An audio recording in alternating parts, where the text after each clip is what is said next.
15 अगस्त 1947 वो तारीख जिसने हिंदुस्तान की किस्मत बदल दी।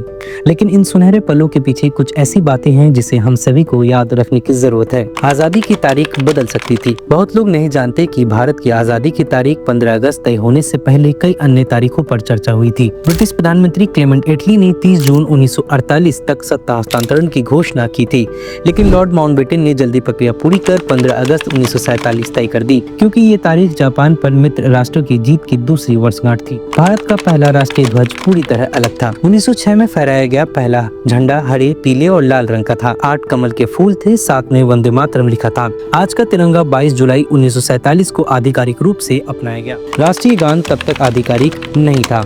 15 अगस्त 1947 की रात संविधान सभा में जन गण मन गाया गया, लेकिन इसे राष्ट्रीय गान का दर्जा 24 जनवरी 1950 को मिला, यानी शुरुआती 2.5 साल भारत बिना आधिकारिक राष्ट्रीय गान के था। पाकिस्तान और भारत की आजादी अलग अलग दिन हुई। कैलेंडर के हिसाब से पाकिस्तान 14 अगस्त 1947 को आजाद हुआ और भारत 15 अगस्त 1947 को। वजह ये थी कि माउंटबेटन दोनों देशों की स्वतंत्रता के समय दिल्ली और कराची दोनों जगह मौजूद रहना चाहते थे। रेडियो पर आजादी का पहला वाक्य।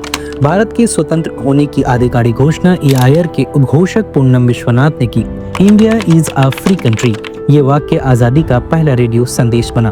बिस्मिल्लाह खान की सहनाई लाल किले से। स्वतंत्र भारत में पहले सार्वजनिक संगीत के रूप में उस्ताद बिस्मिल्लाह खान ने लाल किले से सहनाई वादन किया। ये आजादी के जश्न की प्रतीक धुन बन गई। गांधी जी आजादी के जश्न में दिल्ली में नहीं थे।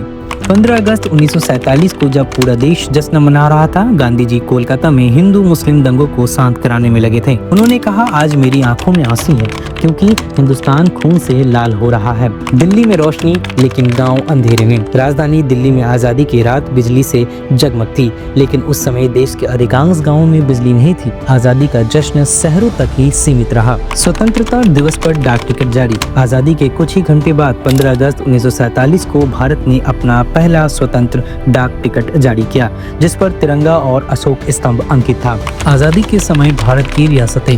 भारत में कुल 565 रियासतें थी। स्वतंत्रता के बाद सरदार वल्लभ भाई पटेल और VP मेनन के प्रयासों से इन रियासतों का भारत संघ में विलय हुआ, जिसे इंटीग्रेशन ऑफ स्टेट्स कहा गया। आजादी सिर्फ एक तारीख नहीं, ये करोड़ों सपनों, बलिदानों और कहानियों का संगम है। इन बातों को याद रखना, क्योंकि यही हमारी असली ताकत है।